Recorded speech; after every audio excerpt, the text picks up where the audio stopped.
So no, sorry. And I really also take offense, sorry, Mr. Trump, took offense to your idea that Pierre Poilievre wasn't good enough to lead the Conservatives. Wayne Gretzky, I mean, he's great. He is the great one. He skates to where the puck is going. It's not going to MAGA.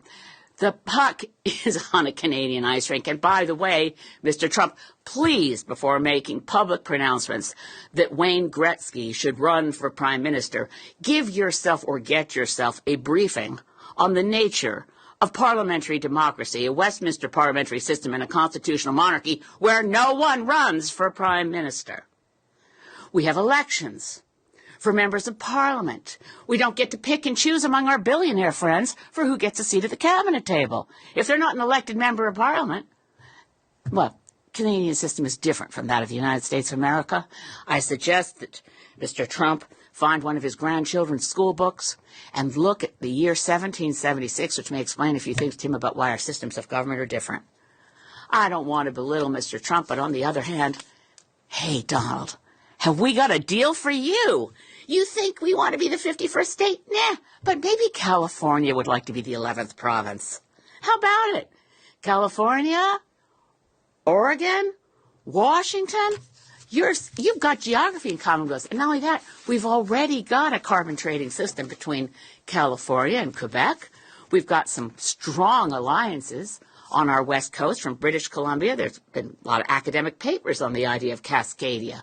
So California, Governor Newsom, and Washington State, Jay Inslee, and newly elected Governor of Oregon, Tina Kotek. How about it? Want to put a referendum to your citizens? Because this is what you deal. Have we got a deal for you? This is what you get. Free health care. Universal free health care. No more one-year-olds who suddenly fall off the Medicaid list and their parents are in the news because they're trying to do a GoFundMe so they can get their daughter to a doctor.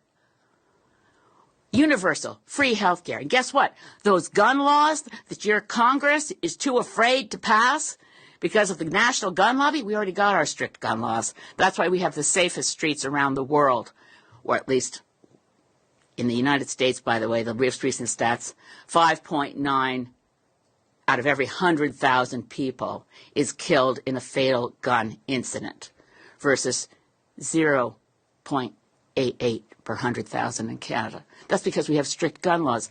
California citizens, Oregon, Washington, safer streets. Here we already have good gun laws, and women have a right to an abortion under our universal health care system.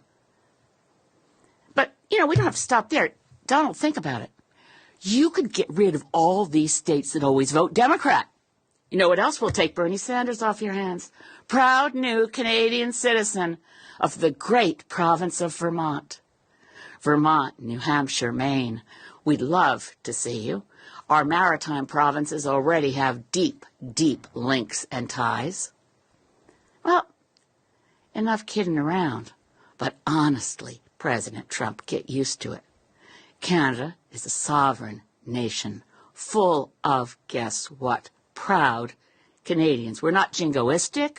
We don't boast a lot. That's one of the things we kind of have in common with Jimmy Carter. We're not a big nation for braggarts and bullies. We actually like to think we're of service in the world. We could do better. We can always do better. But we love our country. And it's a country. It's a nation. And we do not aspire to be a 51st state. So let's not hear that anymore. If it was a joke, it was never funny. And it ends now. Thanks.